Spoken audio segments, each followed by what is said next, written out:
계신 하나님 아버지, 우리가 하나님의 말씀을 듣기 원합니다. 성령께서 도와주시고 우리의 영의 눈과 귀를 열어주셔서 진리의 말씀 밝게 깨달아 알 수 있도록 도와주옵소서. 말씀 붙들고 한 주간도 믿음으로 승리할 수 있도록 이 시간 은혜 베풀어 주옵소서. 예수님의 이름으로 기도드립니다. 아멘.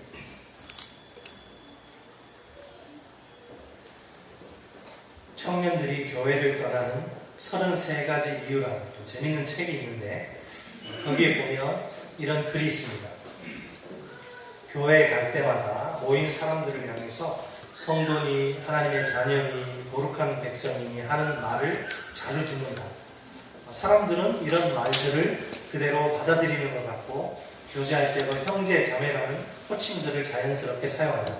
서로를 위로하는데 대도 아주 익숙한 것 같다. 그런데 한꺼풀만 벗겨보면 그 이면에는 서로 질투하고 시기하는 관계에 있는 사람들도 많은 것을 보게 된다. 실제로 경험한 바로는 무슨 이유인지 구체적으로는 모르겠지만 교회 어른들이 예배 시간에 서로 몸싸움하는 모습까지 보았다. 교회를 항상 거룩하게 생각해온 나로서는 이해할 수 없었고 그래서 지금은 더 이상 교회에 나가지 않게 되었다. 오랜 시간 믿음을 간직하고 있던 사람들이야 이런 상황을 보고도 흔들리지 않을지 모르지만 믿음이 성숙되지 않은 사람들은 쉽게 흔들리고 교회를 떠나게 되는 것이 당연한 일이라고 생각합니다. 여러분, 다툼과 분열은 교회라면 반드시 극복해야 할 과제입니다. 그래야만 교회로서의 본연의 사명에 온전히 집중할 수 있습니다. 과연 교회 공동체의 하나됨의 비결은 무엇일까요?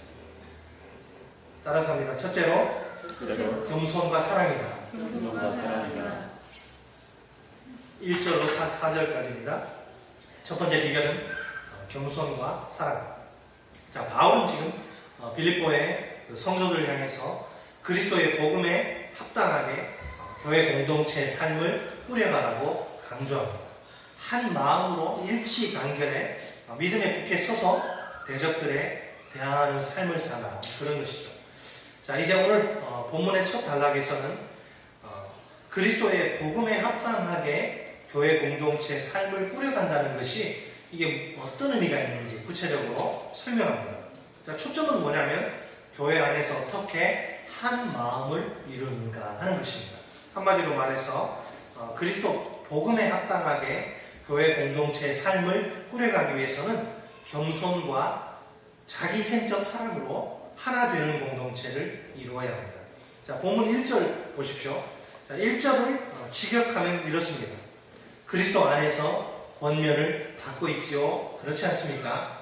사랑의 위로를 받고 있지요. 그렇지 않습니까? 성령의 교제를 나누고 있지요. 그렇지 않습니까? 자비와 긍휼을 받았지요. 그렇지 않습니까? 그러면 같은 마음을 품어서 나의 기쁨을 완성하십시오.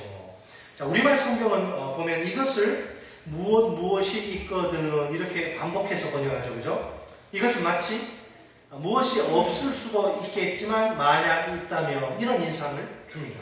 하지만 여기서 바울이 말하는 의도는 그것이 아닙니다. 빌립보의 성도들에게 그들이 이미 가지고 있는 것들을 떠올리게 하기 원합니다. 자, 그들 스스로가 그런 것들을 가졌다는 사실에 동의하게 하기 위해서 말입니다. 자, 그러니까 이 본문 1절로 4절까지 이게요, 헬라어로 보면 하나의 긴 문장입니다. 중심 구절은 나의 기쁨을 완성하십시오. 바울의 기쁨을 완성하십시오. 이런 뜻이에요. 자, 여기에는 구체적인 행동 지침, 어떻게 행동할 것인가 지침이 나와 있는데 해야 할 일이 4가지가 나오고 절대 하지 말아야 할 일 3가지가. 긍정적으로는 이 4가지 일을 잘하면 너희가 하나 되고 이제 그리스도 복음에 합당하게 생활할 수 있다는 거죠. 그리고 하지 말아야 할 3가지가 있다는 거예요.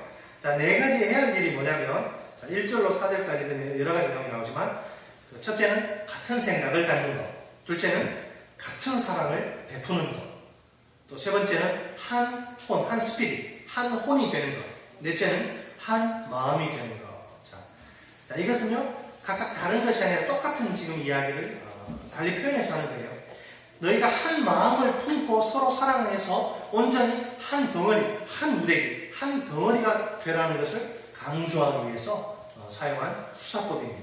그러니까 바울의 의도는 뭐냐면 지금 여러분 모두가 첫째도 한 마음, 둘째도 한 마음, 셋째도 한 마음, 오로지 한 마음을 품어 일심동체가 되십시오.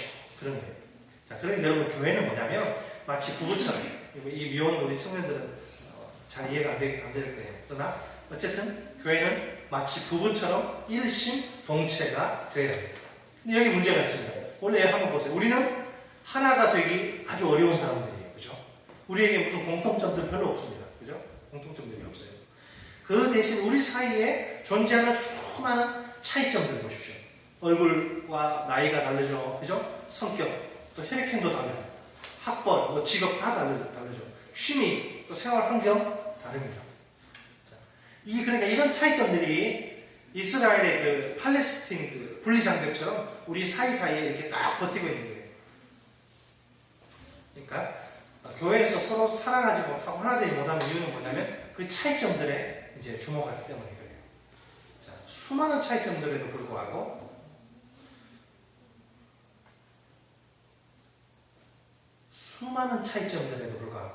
우리는 이 서로 다름이라는 아주 거대한 장벽을 돌파해야 합니다.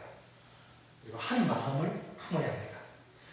그래서 예수님이 너희가 서로 사랑하라, 이건 끼리끼리 사랑하라, 그게 아니에요. 예수님 말은 너희들 가운데 수많은 차이점들이 존재함에도 불구하고 그 차이점들을 뛰어넘어서 사랑을 실천하라, 그런 말이에요. 예수님. 서로 사랑하는데 우리는 자기하고 좀 비슷한 사람하고는 이렇게 잘 어울리는데 좀 다르면은 왠지 불편해하고, 그죠? 하나 되지 못하고. 예수님은 그런 차이를 좀 뛰어넘으라는 거예요. 여기서 바울도 지금 그런 바울의 사랑은 뭐냐면 차이를 뛰어넘는 사랑을 서로 실천해야 해요. 상대방에게 나에게 좀 맞춰달라, 이게 아니에요. 차이를 뛰어넘는 사랑을 서로 실천해서 뭐가 되라? 한 덩어리가 되라. 여러분, 이것이 바로 교회를 향한 하나님의 기본적인 뜻입니다. 자, 그리고 이러니까 한 마음 한 뜻 되라는 것이고, 그러면 이제 하지 말아야 할 일 세 가지는 뭘까요? 자, 첫째는 뭐냐면 3절에 보세요. 이거 분파주의를 지금 이야기하는데, 이기심에 근거한 분파주의에 따라서 행동하지 말라는 거예요. 각자가 자기들이 좋아하는 인간 그 지도자, 리더를 중심으로 이렇게 뭉쳐서 패를 가르지 말라는 것입니다. 저 목자님은, 저 목녀님은 딱 내 스타일이에요. 저 목자는 나 맞아요. 분파주의로 패거리를 만들지 말라는 거예요. 둘째는 뭐냐면 허영심. 이 허영심을 지금 이야기하는데, 이 허영심은 뭐냐면 바울이 말하는 것은 자기 자신을 실제보다 더 높게 평가하는 과대망상, 또는 그렇게 보이려고 헛된 이렇게 생각에 사로잡혀서 행동하지 말라는 거예요. 그 대신 어떻게 하라? 겸손한 마음을 가지고 남을 자기보다 어떻게 더 낮게 좋게 평가하라는 것이죠. 여러분, 바울이 지금 너희들 과대망상하지 말라는 거예요. 자기 자신을 정확하게 평가하는 거죠. 여러분, 과대망상 환자들이 모인 곳은 정말 어지럽습니다. 그죠? 눈에 띄려고 주목받으려고 하는 별의별 짓을 다 하죠. 그래서 주위에 있는 사람들이 얼마나 피곤한지 몰라요. 과대망상 환자가 있으면. 반면에 겸손한 자들과 함께 있으면 기분이 상쾌해지죠. 그죠? 그러니까 제가 볼 때는 이 겸손이야말로 서로의 관계를 살찌우는 보약입니다. 보약. 자, 셋째는 뭐 하지 말라? 자, 자기 것들만 돌아보지 말라는 거예요. 여기 사실은 4절에 뭐냐면 각각 자기 일을 돌볼 뿐더러 그것은 초월하는 거예요. 그건 당연한 것이고, 각자 자신의 것들만 좀 돌보지 말고 남의 것들을 뭐하라? 돌아보라는 그런 말입니다. 이 자신의 것들은 뭐냐면, 자기 일은 뭐냐면 자기의 어떤 이익, 또 자기의 장점, 자기 주장, 골고루 이야기하는 거예요. 자, 사람들은 이제 그것들만 보면 뭐 하기 쉽다? 교만해져요. 아, 내가 이렇게 잘생겼어. 내가 이렇게 똑똑해. 내가 이렇게 환경이 좋아. 그런 것들만 보면, 자기 것들만 이렇게 보면 교만에 빠지고 허영심에 빠지고 이기적으로 변하고, 그래서 분란을 일으킨다는 거예요. 그래서 그런 것들, 자기의 어떤 이익, 장점, 주장, 이것이 공동체의 하나됨을 깨뜨리는 파견, 독소요, 해충이라는 거예요. 반드시 배격하라는 것입니다.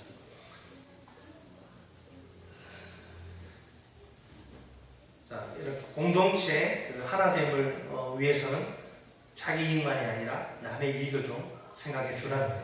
남의 관점을 좀 인정하라는 거예요. 자기 생각만 옳은 게 아니라 다른 사람의 생각도 올 수 있다는 거예요. 남의 주장에도 귀를 기울일 줄 알아야 돼요. 막 어떤 사람은 자기 말은 막 하는데 상대방이 이야기할 때 딱 손톱 이렇게 만지고 딴짓하고 코파고 있고 곤란하죠, 그죠?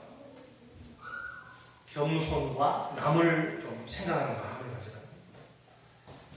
이 행동 지침에 따라서 행동하는 것이 바로 그리스도의 복음에 합당하게 공동체 삶을 꾸려가는 것이다. 이것이 바로 교회의 하나됨을 가져온다. 그리고 내적으로는 화평과 기쁨을 확보한다는 것. 또 외적으로는 적대자들을 효과적으로 대처하게 만든다. 교회가 이렇게 하나가 딱 되어 있으면 아무리 뭐 신천지가 오고 막 그래도 다 물리칠 수 있는 거죠. 그렇지 않고 서로 막 자기 주장, 자기 생각만 이야기하고 남 막 무시하고 막 교회 막 패거리 짓고 그러면 뭐 이단이 잘 들어오죠. 여러분, 우리가 한 마음과 한 뜻으로 하나 되어야 합니다. 이기심에 근거한 분파주의에 따라서 행동하지 말아야 합니다. 허영심에 따라서 행동하지도 말아야 합니다. 그 대신 서로서로 어떤 마음? 겸손한 마음을 가져야 합니다. 남을 자기보다 좀 더 낮게 여겨야 합니다. 또 남의 이익과 주장, 또 관점에 좀 귀를 기울일 줄 알아야 합니다. 남에 대한 뭐가 필요해요? 배려가 필요한 것이죠. 이건 자기 희생적인 사랑에 기초한 배려 말입니다. 우리 다 함께 겸손과 사랑으로 하나 되는 그런 공동체를 만듭시다. 자, 두 번째 파트입니다. 따라갑니다. 둘째로 예수 그리스도라는 5절로 11절까지. 첫째는 어떻게 하나됨을 우리가 할 수 있다고요? 겸손과 사랑인데 특별히 자기생적 사랑. 두 번째는 예수 그리스도가 하나됨의 비결입니다. 자, 예수의 모범을 이제 5절로 11절에서 제시하는데, 자, 원래 예수는 어떤 분이라고 이야기합니까? 자, 6절에 그는 예수 그리스도는 하나님의 형상입니다. 하나님의 형상. 하나님과 동등됨을 손만 이렇게 내밀면 취할 수 있는 그런 위치에 계세요. 그러나 그분은 그렇게 하시지 않습니다. 자, 바울은 여기서 예수를 제2의 아담, 즉 종말의 아담으로 봅니다. 여러분, 첫 아담은 하나님의 형상으로 지음받죠, 그죠? 그러나 그 엄청난 그 위상인데 그런 위상에 만족하지 않습니다. 하나님과 완전히 똑같아지려고, 하나님과 같이 되려고 애를 쓰죠. 그래서 선악을 알게 할 나무의 과일을 따먹습니다. 그런데 그 결과는 정말 어이없게도 전혀 예상하지 못한 거죠. 하나님과 같이 되는데 실패합니다. 오히려 하나님의 그 형상의 위치에서 아래로 굴러떨어지죠. 사탄과 피조물의 종, 그리고 죄와 죽음의 종이 되고 맙니다. 자, 그런데 우리 인간들은 모두 다 첫 아담의 후손들이죠. 아담과 같이 스스로를 내가 하나님과 같이 될 수 있는 존재라고 착각합니다. 아주 무서운 교만의 수렁에 빠진 것이죠. 그래서 늘 하나님과 같이 되려고 자기 주장을 합니다. 결국 첫 아담과 같이 우리도 하나님 형상으로서의 높은 위상에서 타락하고 이제 인간의 길을 이제 포기하게 되는 것이죠. 그래서 우리도 우리 조상 아담처럼 사단과 피조물의 종, 그리고 죄와 죽음의 종이 되고 맙니다. 이것은 이 땅의 모든 인간들이 피할 수 없는 숙명입니다. 자, 이런 상황에 바로 예수께서 어떤 아담으로 오신다? 제2의 종말의 아담으로 예수님이 세상에 오세요. 그래서 첫 아담의 그 숙명을 이제 극복하시고 돌파하시는 거죠. 그리스도가 오시지 않으면 인간 모두는 사탄과 피조물의 종, 죄와 죽음의 종이 될 텐데 그 숙명을 깨뜨리기 위해서 종말의 제2의 아담으로 예수가 오셔서 이제 아담의 실패를 어떻게 극복하십니까? 아담과 달리 그리스도께서는 하나님과 동등됨을 취하려고 하지 않습니다. 도리어 자기를 비워서 내려오시죠. 인간과 같이 되십니다. 스스로를 낮추십니다. 끝내 십자가 위에서 이제 죽으실 때까지 하나님께 순종하십니다. 이것이 바로 그리스도의 뭐라? 겸손. 아주 눈물겨운 자기생적 사랑입니다. 그러니까 지금 바울이 뭘 이야기하냐면 너희가 패거리 짓지 말고 싸우지 말고 하나 되어야 되는데 그 비결은 겸손과 사랑이다. 여기에 그 모델이 있다 하면서 겸손과 사랑의 모델로 누구를 제시한다고요? 예수를 제시합니다. 겸손과 충분히 그냥 가만히 계셔도 하나님으로서 모든 피조물들로부터 찬송과 존귀와 영광과 능력을 영원토록 받으시게 합당하신 그런 높으신 우리 예수님이 자기를 위해 인간의 땅으로 내려오신 이게 뭐라고요? 이게 겸손의 극치고 십자가에서 죽기까지 순종하는 것. 이게 뭐예요? 사랑의 눈물겨운 자기 희생적 사랑의 모범이라는 것입니다. 여러분 예수님은요 무슨 예수님께 겸손 사랑 이거 어울리지 않습니다. 그분은 뭐라고요? 하나님의 항상 얼마든지 하나님과 마음만 먹으면 동등됨을 취하실 수 있습니다. 이제 또 반복하지만 온 우주 만물로부터 영원토록 찬송과 존귀와 영광과 능력을 받으실 수 있어요. 그러니까 예수님은 아쉬운 것이 하나도 없습니다. 아쉬운 게 없어요. 그런데 왜 그토록 영광스러운 지위와 아주 영광 휘황찬란한 삶을 포기하셔야 합니까? 왜 연약한 인간의 몸으로 이 땅에 오셔야 합니까? 왜 고난으로 얼룩진 아주 짧은 삶을 선택하셔야 합니까? 왜 비참한 십자가의 죽음으로 이 땅에서의 삶을 마감하셔야 합니까? 이유는 단 하나. 그분의 헤아릴 수 없이 깊고 넓은 사랑 때문입니다. 죄로 말미암아 사탄의 권세 아래 꽁꽁 묶여버린 죄인들을 향한 그 사랑 때문에 말입니다. 죄인들의 결국이 영원한 파멸이요 멸망이라는 사실을 누구보다 잘 아시기에 자신의 한 몸 아낌없이 온전히 불살라서 그 불행을 친히 막으신 것입니다. 여러분, 이 세상에 그리스도보다 더 완벽한 모범은 없습니다. 그리스도는 겸손과 자기 희생적 사랑의 극치입니다. 절정입니다. 클라이막스입니다. 그분의 삶 속에 겸손과 자기 희생적 사랑이 불꽃처럼 타오르고 있습니다. 성육신과 고난 그리고 십자가의 죽음을 보세요. 더 이상 다른 증거는 아무것도 필요하지 않습니다. 예수처럼 이렇게 살라는 이렇게 겸손하게 희생하면서 사랑을 베풀면서 교회 안에서 그렇게 살라는 것입니다.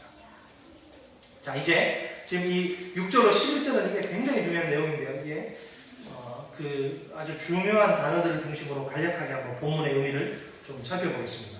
여러분, 본체는 무엇입니까? 6절의 본체 말이 어려운데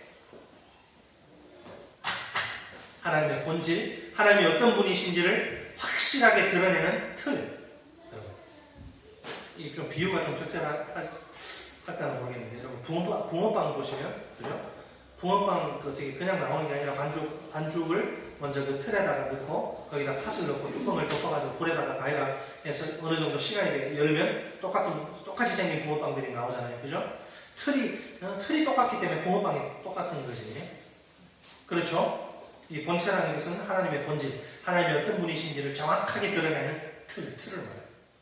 자, 그러니까 그리스도는 하나님이 어떤 분이신지를 가장 확실하게 나타내 주실 수 있는 분이라고 합니다. 여러분, 우리가 하나님이 우리 눈에 보이지 않는다 할 때는 뭘 이야기하냐면 하나님의 초월자 되심을 뜻합니다. 하나님이 우리를 초월해 계시기 때문에 볼 수가 없는 거거든요. 하나님은 우리의 이성으로 파악할 수 없는 분이에요. 이성으로 파악할 수 있는 분이 아니죠. 그렇지만 하나님은 어떻게 자기를 드러내시냐 우리가 볼 수 있도록 자신의 형상인 예수를 통해서 스스로를 나타내시는 거예요. 그래서 우리가 자신을 알도록 만드시는 거예요. 예수가 없으면 예수님이 이 땅에 오시지 않으면 우리는 하나님에 대해서 알 수가 없어요. 예수님이 오셔서 그분의 하나님의 틀, 하나님이 어떤 분인지를 보여주는 틀이기 때문에 예수님이 이제 하나님의 형상으로서 하나님을 우리에게 드러내 주신다는 말이에요. 그게 6절의 본체라는 말의 의미입니다. 자, 7절에 비유다라는 단어가 더 중요한데 이 비유는 뭐예요? 예수님이 자기를 비웠다는 게 무슨 말입니까? 간 쓸개 다 떼줬다는 게 그런 의미 아니죠.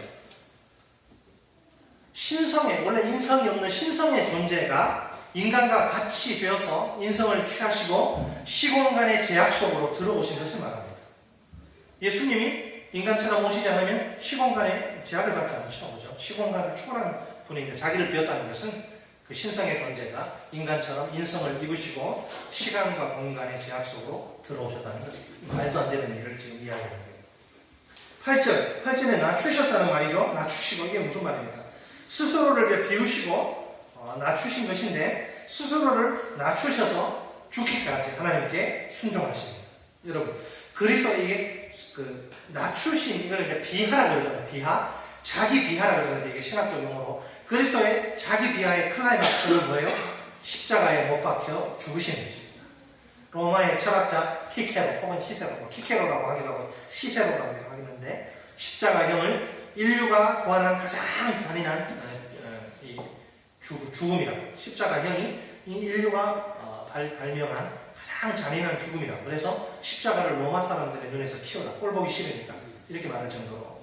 그래서 살인자들, 아주 연쇄 살인범들, 또 반란범들, 이 세상에서 꼭 죽여버려야 있어서는 안 되는 인간들을 죽일 때 다 십자가에 못 박거든요. 예수님이 그런 죄인 취급을 당하시고 죽으신 거예요. 그래서 이 제발 십자가형을 폐지하자고 키케로가 이야기하죠. 그리스도가 바로 그런 죽음을 당하신 거예요. 이게 뭐예요? 낮추심의 자기 비하의 이게 절정이라는 것입니다. 자, 다음으로 9절. 9절은 뭐가 중요하냐면 지극히 높여. 이 지극히 높여. 자, 9절부터는 엄청난 대반전이 일어나는데 9절 앞에 이름으로가 그 반전을 예고합니다. 그렇게 자기를 아주 비참하게 낮추신 그리스도를 하나님이 내버려 두지 아니하시고 지극히 높이신다는 거예요. 바울은 여기서 높이다 지금 이거 동사를 강조형으로 지금 사용합니다. 자, 우리 이 개혁성경이 번역을 잘했습니다. 지극히 높이셨다. 그 효과를 강조하기 위해서 지극히 높이셨다고 번역합니다. 자, 그리고 그러면 그 높임의 내용은 뭐냐? 그 뒤 구절에서 부연 설명되는데 그 높이신 내용을 보세요. 하나님이 그리스도 예수에게 뭘 주셨어요? 모든 이름 위에 뛰어난 그 어떤 이름과도 비교할 수 없는 최고의 이름을 주셨다는 것이죠. 모든 이름 위에 뛰어난 이름 예수는 주 예수는 주 모두 무릎 꿇고 경배를 드리세 예수는 만유의 주니 모든 이름 위에 뛰어난 그 이름을 예수에게 하나님이 주셨어요.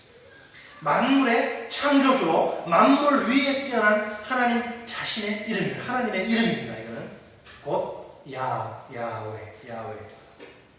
유대인들은 하나님의 히브리어 이름인 야훼가 아주 거룩하다고 생각해서 성경에 야훼가 나올 때 감히 발음을 하지 않습니다. 우리가 부모님 이름 함부로 이야기 안 하잖아요. 자네 이름 아버님 존함이 어떻게 되는가? 예, 김성원입니다. 이렇게 말하지 않잖아요. 김자, 성자, 원자. 예, 뼈대 있는 집안. 그죠? 아버지, 어머니 이름도 함부로 부르지 않는데 예, 유대인들은 하물며 만왕의 왕이신 하나님의 거룩한 이름이 나오면 벌벌벌 뜨는데 그 발음하지 않고 아도나이라고 나의 주, 아도나이라고 바꿔서 읽습니다. 헬라어를 쓰는 유대인들도 그 정신을 살려가지고 하나님의 이름인 야훼를 퀴리오스, 주님이라고 이렇게 불러요. 자, 헬라어로 되어 있는 이 본문의 시 속에서 하나님의 이름이 뭘로 나타나면 퀴리오스라고 나타납니다. 그러니까 하나님이 예수를 얼마나 높이셨느냐 하면 자기 이름인 퀴리오스를 그에게 주셨다는 거예요. 자, 여기에 지금 어떤 의미가 함축되어 있느냐면 예수님을 자기의 권한 대행자로 자기 대신 만물을 통치하시는 그 신력자로 만드셨다는 거예요. 여러분, 지금 이 그림을 한번 보십시오. 예수가 그 하늘 보좌에서 그렇게 천사들이 거룩하다 찬양하고 그 자리에서 내려와서 인간의 몸으로 말 부유에 태어나셔서 33년 동안 아주 정말 동가식 서가수, 예? 막 여우도 굴이 있고 새도 보금자리가 있는 나는 머리 둘 곳이 없다. 예? 노숙자처럼 그렇게 사시다가 로마에 대한 반란죄로 체포당해가지고 십자가에서 모진 고문당하시고 죽으셨는데 그 예수를 하나님이 지극히 높여서 여러분 하나님의 이름을 주시고 자기 우편에 주십니다. 자, 이 그림을요 본문 11장에 보세요. 하나님 아버지란 표현과 함께 한번 생각해 보십시오. 어떤 느낌이 드세요? 하나님 아버지께 영광을 돌리게 하셨다. 예수 그리스도가 하나님의 아들로서 하나님의 우편에 높임받아서 하나님의 이름과 하나님의 주권을 위임받았다는 거예요. 이제는 지금은 하나님을 대적하고 거짓 신을 섬기고 막 하는데 마지막 날에는 모든 피조물들이 다 예수의 그 발 앞에 무릎을 꿇고 예수가 주님이십니다. 이렇게 고백해서 누가 영광 받아요? 하나님 아버지가 영광을 받으신다는 거예요. 예수 그리스도가 하나님의 아들로서 하나님의 우편에 너희들이 못 박아 십자가에 못 박아 죽인 그 예수를 하나님이 높이셨는데 하나님의 아들로서 하나님의 우편에 높임받아서 하나님의 이름과 하나님의 주권을 위임받았다. 구약에서 이름은요, 그 이름을 가진 자의 본질을 나타내는 것으로 이해됩니다. 그러므로 하나님이 그리스도에게 자신의 이름을 주셨다는 것은 그를 자신과 완전히 똑같이 동등하게 만들어서 자신을 100% 나타내게 하셨다는 뜻입니다. 자, 다음으로 10절의 중요한 단어는 무릎 꿇게 하시고, 그죠? 모든 무릎을 꿇게 하시고, 여러분, 이 무릎을 꿇으면 뭐예요? 예배, 경배의 동작입니다. 그냥, 그냥 꿇는 게 아니에요. 막 가갑적 협박 안 꿇으면, 직장에 쫓아내고 다 죽여버릴 거예요. 수용소 보낼 거예요, 강제 수용소. 그게, 이 무릎을 꿇으면 자연적으로 위대한 존재 앞에서 감탄하면서, 예배하면서, 내가 예배합니다. 예배는 예배입니다. 하나님이 그리스도를 자신의 우편에 높이셔서 자기 이름, 야훼, 퀴리오스, 주를 주신 이유가 무엇입니까? 하나님의 이름은 구약은 야훼, 신약은 퀴리오스, 우리 식으로 하면 주님, 주인이란 말이에요. 그런 이유가 무엇입니까? 만물이 그에게 무릎을 꿇고 그를 예배하고 경배하기 위해서입니다. 예수님은 이제 어떤 분이에요? 하나님의 이름, 야훼, 퀴리오스, 주를 가지신 분이라고 합니다. 그러니 온 우주 만물, 즉 하늘에 있는 천사들, 땅 위에 사는 인간들, 땅 안에는 뭐예요? 악한 영들까지 이름 말이에요. 악한 영들까지도 예수의 이름 앞에 무릎을 꿇어야 한다는 거예요. 그분을 예배해야 한다는 거예요. 여러분, 얼마나 가슴 뛰지 않습니까? 지금은 사탄이 하나님의 백성들을 핍박하고 억압하고 파키스탄에서 폭탄이 터져서 교회가 무너지고 사람들이 불에 타 죽고 예수 믿는 사람들이 지금은 그렇게 하나님의 허용을 하시지만 마지막 날에는 그 모든 악한 인간들도 다 하나님 앞에 나와서 예수의 무릎 앞에 우리처럼 예배하게 될 것입니다. 가슴 뛰지 않습니까? 자, 끝으로 11절에 그 예수가 주라고 하는 것, 예수 그리스도가 주시다는 표현. 자, 하나님이 우주의 모든 존재들이 주 예수를 예배하면서 그들의 혀로 예수 그리스도가 주인이시다, 주시다라고 부르짖게 하신다는 거예요. 자, 우리말 성경에 시인하다라고 번역된 헬라어는 예수 그리스도가 주시라고 시인할 뿐만 아니라 그렇게 고백을 하고 간절히 부르짖음을 뜻하는 그런 말입니다. 여러분, 예배 때 이게 뭐냐면 여러분, 예배 때 주 예수의 이름을 부르짖는 것은 어떤 의미가 있나요? 그분의 도움을 호소하는 동시에 그분께 순종을 맹세하는 그런 행위입니다. 복종 행위예요, 복종. 예배하면서 주님이시여, 당신은 나의 주님이십니다. 나의 왕이십니다. 그것은 나를 도와주십시오. 내가 당신께 절대 복종하고 순종하겠습니다. 맹세합니다. 그런 의미가 있다. 사탄의 마지막 무기인 죽음을 극복하시고 하나님으로부터 만유의 통치권을 위임받으신 예수 그리스도, 그분의 이름을 부르는 행위는 사탄의 흑암의 권세에서 벗어나는 것이고 주 예수 그리스도의 통치의 영역, 주권의 영역으로 들어가는 구원을 얻는 것입니다. 십자가 죽음에까지 스스로를 낮추시고 순종하신 그리스도입니다. 하나님이 그를 자신의 우편에 높이십니다. 그에게 자신의 이름을 주십니다. 그를 자신의 대권자로 만드십니다. 궁극적으로 모든 피조물들이 사탄의 주권에서 해방되는 주 예수 그리스도의 주권의 영역으로 이전되게 하기 위해서입니다. 여러분, 온 우주의 모든 피조물들이 주 예수 그리스도를 예배하며 그의 이름을 부르시죠. 그의 구원의 은혜에 의지하고 그의 선한 통치에 순종하는 광경을 상상해 보십시오. 찬란한 하나님의 나라가 완성되는 가슴 벅찬 순간 아닙니까? 모든 그리스도인들이 그토록 보기를 간절히 원하는 최후의 승리가 아닙니까? 그때 온 우주는 사탄의 사주 아래 저지른 하나님께 대한 반역을 끝내고 평정될 것입니다. 하나님은 주 예수 그리스도를 이런 우주 평정의 일꾼으로 세우신 것입니다. 그리스도가 온 우주를 평정하셔서 온 우주의 모든 피조물들이 그를 예배하며 그의 이름을 부르시실 때 그는 그의 임무를 완성하실 것입니다. 하나님 아버지로부터 위임받은 그의 주권을 하나님 아버지께 다시 돌려드리실 것입니다. 온 우주가 창조주 하나님의 통치 아래 회복되게 하실 것입니다. 그러므로 온 우주의 모든 피조물들이 주 예수 그리스도를 예배하며 그의 이름을 부르짖게 하는 것은 궁극적으로 하나님 아버지의 영광을 위해서입니다. 지금 바울은 인류의 첫 조상 아담과 종말의 새 인류의 조상 그리스도, 종말의 아담을 대조하고 있습니다. 인간은 첫 아담과 같이 끊임없이 하나님과 같아지려고 신이 되려고 노력합니다. 그러나 이것은 오히려 인간을 비인간화시키고 죄와 죽음의 노예로 타락시킵니다. 여러분, 인간의 구원은 오직 전능하신 창조주 하나님으로부터만 옵니다. 인간이 스스로를 구원하려면, 즉 스스로 하나님과 같이 되려는 첫 아담의 시도는 재앙을 초래하는 환상에 불과합니다. 히틀러가 그랬고 모택동이 그랬고 자기 힘으로 인간의 인류의 문제를 해결하고 이 땅에 지상 천국을 건설하려고 했는데 그 결과는 엄청난 대재앙을 가져왔죠. 그래서 마지막 아담 예수 그리스도는 그런 인간의 모든 시도를 배격하시고 친히 자기가 하나님께 의지하고 순종해서 구원을 얻을 수 있는 길을 우리에게 제시하십니다.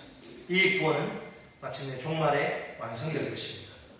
자, 그럼 오늘 우리 그리스도인들의 과제는 어떻게 그리스도의 복음을 효과적으로 선포해서 사람들이 이런 아담적인 인본주의를, 자기가 하나님같이 되려는 이런 인본주의를 버리고 하나님의 은혜에 의지하고 그분의 주권에 순종하는 삶을 살 수 있도록 도울까 하는 것입니다. 이것이 오늘 교회 공동체에게 주어진 가장 근본적인 선교의 사명입니다. 지난번에 어느 조사기관에서 이제 그리스도인들을 대상으로 설문조사한 거 보니까 교회에서 제일 사명이 무엇입니까? 이랬더니 선교라고 하지 않고 뭐라고 하냐면 구제와 봉사다. 교회가 어떤 데인지를 몰라서 그 구제와 봉사는 제일 순위가 아니죠. 우리가 해야 되는 일이지만 1순위는 선교의 사명. 지금도 아담의 그 본성을 물려받아서 스스로 뭔가 자기 힘으로 뭔가 좀 자기 스스로를 구원해 보려고 하고 또 풍요로운 삶을 살려고 하고 그런 사람들에게 그리스도의 복음을 선포해서 그들이 이제 그런 헛된 인간의 모든 시도와 노력을 포기하고 하나님의 은혜만 의지하고 그분의 주권에 순종해서 구원하는 삶을 살도록 도우는 것이 교회의 선교의 근본적인 사명이라는 것입니다. 선교하지 않으면 교회는 존재할 이유가 없죠. 그죠? 구제봉사, 교회 아니라도 하는 데가 많죠. 자, 오늘 우리 하늘제자교회가 하나 되어야 할 이유가 바로 여기 있습니다. 우리는 하나님 나라라는 최고의 목표를 향해서 달려가야 합니다. 우리를 통해서 가정과 직장과 세상과 열방 가운데 그리스도의 복음이 힘있게 선포되어야 합니다. 우리 열주형 교원을 어디 갔는지 아세요? 정말 감격적인데 우리가 목장에서 계속 기도했습니다. 그 정말 아주 강하신 아버지가 저도 직접 만나뵀는데 얼마나 강한지 모르세요. 지금 암으로 투병 중이신데 암 처음에 그러셨을 때도 이까지 있거든요. 술 한잔 먹고 일어나서 내가 이긴다. 얼마나 강한 분인지 몰라요. 예수 예자 시가 안 먹히네요. 그래서 우리 목자 모임에서 우리 아버지 어머니 좀 예수 믿게 달라고 계속 기도했는데 오늘 드디어 처음으로 아버지가 내 힘으로 교회 가겠다. 그래서 가족들이 모여서 지금 고향 교회에 나가셨어요. 할렐루야. 아멘. 그렇게 하시면 그렇게 돌아가시면 천국 가잖아요. 끝까지 도구하면 지옥 가는데 하나님의 나라. 여러분 하나님 나라가 already not yet 이미 아직 이 긴장 속에 있기 때문에 그래 바울은 계속 구원의 탈락의 가능성을 이야기해요. 너희가 그렇게 하나님 믿는다 그러고 사기치고 죄짓고 그렇게 살면 그건 구원받는 자의 삶이 아니기 때문에 구원에서 탈락할 수 있다. 계속 이야기하는데 이미 우리는 구원을 받았습니다. 그러나 완성되지 않았어요. 완성은 먼 훗날 예수의 재림과 함께 이루어지는데 이미 구원받았지만 아직도 달려갈 구원의 길이 있는 거예요. 끊임없이 예수를 말씀과 기도를 통해 예수 닮아가고 예수의 뜻대로 살리고 몸부림치는 그 과정 속에 구원이 완성되는 거죠. 그래서 어떤 학자는 이걸 노르망디 상륙작전을 이야기합니다. 어떤 학자는 오스카 풀만이라고 하는 위대한 신학자는 이걸 분명히 노르망디 상륙작전으로 이미 독일은 그냥 허리가 꺾인 결정적으로 패배를 경험했어요. 근데 전쟁은 끝나지 않았어요. 그렇게 결정타를 맞았음에도 독일군의 폐단병들이 끊임없이 연합국을 괴롭히고 해가지고 몇 년 후에 결국 이제 그 후에 노르망디 상륙작전 이후에 더 이 참 싸움이 있었거든요. 되지 않아요. 이게 하나님의 나라라고 쉽게 이야기합니다. 그러니까 이건 V-Day와 D-Day. V-Day는 빅토리, 승리의 날. D-Day는 디시전 데이, 결정의 날. 하나님 나라는 어떻게 옵니까? 주 예수의 복음을 선포할 때 그 복음 앞에 회개와 믿음으로 반응하면 사단의 죄와 죽음의 통치에서 벗어나 하나님의 의와 사랑의 통치 속으로 들어가는 것, 이것이 하나님의 나라가 임하는 거예요. 예수가 처음에 오셔서 하나님의 나라가 가까이 왔다. 복음을 선포할 때 회개와 믿음으로 반응하고 예수의 주권에 무릎 꿇으면 그 사람은 하나님의 나라를 소유하게 돼요. 하나님의 백성이 돼요. 우리를 통해서 가정과 직장과 세상과 열방 가운데 그리스도의 복음이 선포되어야 합니다. 그때 놀라운 생명과 구원의 역사가 일어날 것입니다. 수많은 불신 영혼들이 회개하고 주께로 돌아올 것입니다. 주 예수 그리스도 앞에 무릎을 꿇고 그분을 예배하게 될 것입니다. 그분의 선한 통치에 복종하게 될 것입니다. 말씀을 뵙겠습니다. 우리는 하나 되어야 합니다. 제발 싸우지 마세요. 하나 되어야 됩니다. 공동체 하나 되면 그냥 저절로 이루어지지 않아요. 우리 모두에 뭐가 필요합니까? 수고와 헌신을 요구합니다. 우리에게 뭐가 있어야 합니까? 겸손과 사랑. 어떤 사랑? 자기생적 사랑. 겸손과 자기생적 사랑이 필요합니다. 우리의 모범이 누구예요? 예수 그리스도. 우리가 누구의 마음을 품으라? 예수의 마음을 품어야 합니다. 예수의 마음을 품으면 쉽게 화내지 않아요. 쉽게 짜증 부리지 않아요. 원망하지 않아요. 예수님은 그렇게 한 적이 없거든. 예수의 마음. 이 예수의 마음을 자꾸 잃어버리니까 짜증내고 원망하고 불평하고 막 자꾸 승질 부리고 그러잖아요. 더 이상 허영심과 교만으로 자기 주장을 하지 말아야 합니다. 그 대신 그리스도처럼 자기를 비우고 낮추며 순종해야 합니다. 온전한 하나 됨으로 하나님 나라라는 최고의 목표를 향해서 치열하게 전진하는 우리 하늘제자 교회가 되기를 바랍니다. 하나 되어야 한다. 하나 되어서 하나님의 목표에 집중해야 된다. 어떻게 하나 될 것인가? 겸손과 사랑으로 하나 되라. 우리가 확실히 볼 수 있는 모범이 누구냐? 예수 그리스도. 자, 이게 설교의 전부입니다. 이해가 되시죠? 겸손과 사랑으로 하나 되어서 하나님 나라를 향해 달려가라. 그것이 우리를 향한 하나님의 뜻입니다. 기도하겠습니다. 살아계신 하나님 아버지, 예수 그리스도의 모범을 통해서 우리가 어떻게 겸손하게 우리가 처신을 하고 어떻게 또 자기생적 사랑을 베풀 것인지를 보게 하셔서 감사합니다. 겸손과 자기생적 사랑으로 우리가 하나 되기 원합니다. 하나 되지 못하게 하는 요소들이, 차이점들이 너무나 많이 있는데 그것들에 마음 빼앗기지 않도록 도와주시고 서로가 자기보다 남을 낮게 여길 수 있도록 도와주시고 또 희생하고 섬기며 나아갈 때 우리 교회가 하나 될 줄 믿습니다. 하나님의 나라라고 하는 큰 목표를 향해서 달려가기도 바쁜데 우리가 언제까지 누구를 미워하고 싸우겠습니까? 주님, 그런 육신의 일들은 다 벗어버리고 우리가 하나 될 수 있도록 성령께서 우리 각자의 마음 가운데 내려 베풀어 주옵소서. 예수님의 이름으로 기도드립니다. 우리 다 같이 찬송 452장